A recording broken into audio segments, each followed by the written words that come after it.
Meus herculoides, passaram-se a sabatina no Jornal Nacional dos três principais candidatos à presidência da República: Bolsonaro, Ciro e Lula. Bem, claro que o Jornal Nacional dos 40 minutos ele dedicou mais tempo para pegar no ponto fraco de cada um dos candidatos. E o primeiro a ir lá foi exatamente Jair Bolsonaro. E o Jornal Nacional se concentrou em duas coisas: o ataque à democracia e a pandemia. E aí vocês já sabem, né? Ele fez exatamente aquilo que ele é muito bom de fazer. Ele foi lá mentir, negar e se acovardar. Você é o bichão mesmo. E ele começou logo dizendo que nunca xingou ministros e que era fake news o que o Willer Boni estava falando. Você não está falando a verdade quando fala xingar ministros. Não existe. Galerinha, eu vou dizer uma coisa, viu? Não dava para eu ser repórter, não.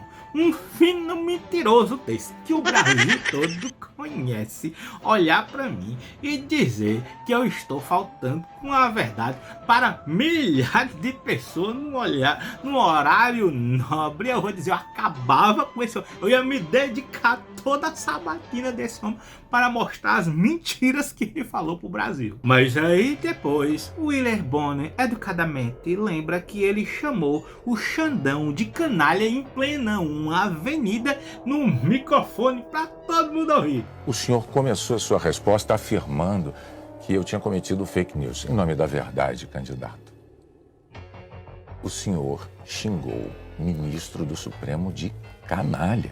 O senhor fez isso com o microfone.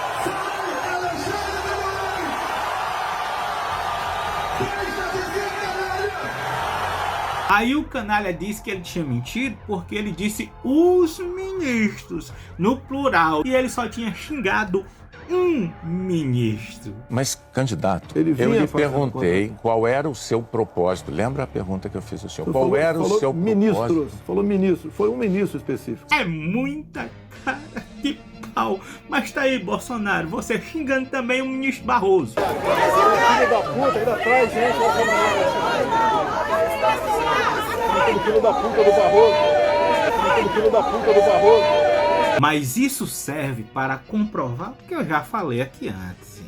O Bozo é um covarde, ele só tem coragem de xingar ministro no meio do gado, lá no chiqueirinho. Quando ele tá sozinho, ele peida pra dentro, ele se caga, ele arrega. E ainda tem gente que tem coragem de chamar um caba desse de mito. Mito em quê? Eu sou ladrão, rapaz. Eu não gosto de trabalhar, não. Sou ladrão. Mas agora é claro, cada um no seu quadrado. Por exemplo, pessoas que gostam e seguem o Jumentinho Amarelo é porque ela se identifica com a minha postura, com a minha honestidade, com a minha forma de informar, de passar conhecimento. Aliás, muitas pessoas que têm crise de pânico, ansiedade, depressão, vêm aqui nos comentários me agradecer, não só por eu passar o conhecimento, mas sim de ser de uma maneira leve e engraçada, já que a gente vive momentos de tensão, momentos de medo de 2019 para cá, e para as pessoas que são mais sensíveis com esse sentimento, isso deve ser assim muito ruim, muito doloroso. Então essas pessoas me agradecem de 2019 para cá de eu trazer informação com esperança, e eu é que agradeço o carinho que eu recebo de todas essas pessoas. Agora, quem realmente é fanático por Bolsonaro é porque se identifica com ele. É porque tem, assim, as mesmas características: analfabeto estrutural, ignorante, fanático, preconceituoso e caráter duvidoso e covardes. Se assemelha a eles, são covardes também. Tanto que pode ver em reportagem que acontece com bolsonaristas. Eles são violentos em 3 situações: quando eles estão em bando, quando eles estão armados e quando é para bater em mulher. Olha, para mim é ridículo. Bem, o outro ponto que o Jornal Nacional mais gastou tempo com Bolsonaro foi falando da pandemia. E aqui, mais uma vez, ele negou, ele mentiu tudo também. A Renata fala que ele imitou as pessoas sem ar em forma de deboche e ele negou. Sobre o seu comportamento com as frases que eu mencionei, imitando pacientes com falta de ar, muitos viram isso como um sinal de falta de compaixão. Eu queria que você botasse no ar eu imitando falta de ar. Tu segue aí a receita do ministro Mandetta. Você vai para casa, quando você tiver lá falta de ar, você vai para o hospital. O Mandetta é aquele cara que condena a cloroquina e fala o que para você? Fique em casa, quando você estiver sentindo falta de ar, você vai para o hospital. Aí depois ela comenta do caos que foi em Manaus, do desespero, da morte. Que a maior parte da culpa foi exatamente dos bolsonaristas de Manaus que foram lá pedir para abrir tudo de novo. O governo do Amazonas anunciou um novo decreto para diminuir a contaminação pelo coronavírus no estado. Uma multidão protestou em Manaus contra o decreto estadual que proíbe a abertura do comércio por 15 dias. Comerciantes se reuniram no centro da cidade pedindo a reabertura das lojas. A polícia militar acompanhou a manifestação, que foi pacífica. A proibição de funcionamento dos serviços considerados não essenciais vai até o dia 10 de janeiro. O governo do estado alega que a medida é necessária para conter a alta de casos da Covid. E claro, do governo que teve aquele charlatanismo, né, a crueldade de falar de um tal kit, um Tratikov, que ali, pelo amor de Deus, e também pela logística, né, maravilhosa de Pazuello.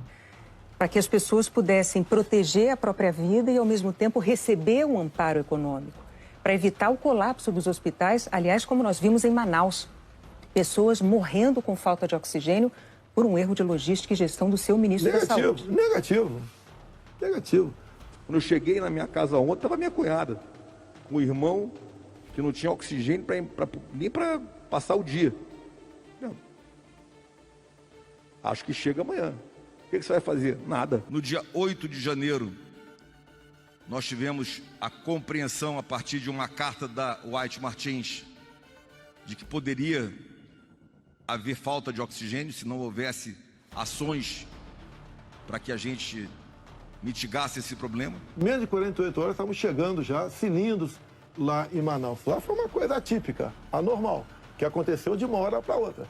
Um estudo publicado pela revista Nature Medicine mostra que Manaus, no Amazonas, pode sofrer uma segunda onda do coronavírus. O estudo prevê que a reabertura das escolas e a falta de hábito do uso de máscaras pode acelerar o novo pico da doença. Bem, galerinha, eu não vou falar aqui de todas as mentiras, mas analisando o objetivo da campanha de Bolsonaro em ir no Jornal Nacional, eu digo que foi muito ruim, porque apesar dele tentar se conter, se manter calmo, parecer moderado, essa performance era para pescar os eleitores que ainda estão em dúvidas entre votar no PT ou não, ou daqueles que estão com votos que vão pensar, não vou votar, não vai ser nulo, vai ser branco. Então ele queria furar essa bolha, ele queria pegar esses votos para ele, mas eu acredito que o objetivo não saiu como esperado, já que quem mais assistiu o Jornal Nacional naquele dia foram os próprios bolsonaristas. Cansei!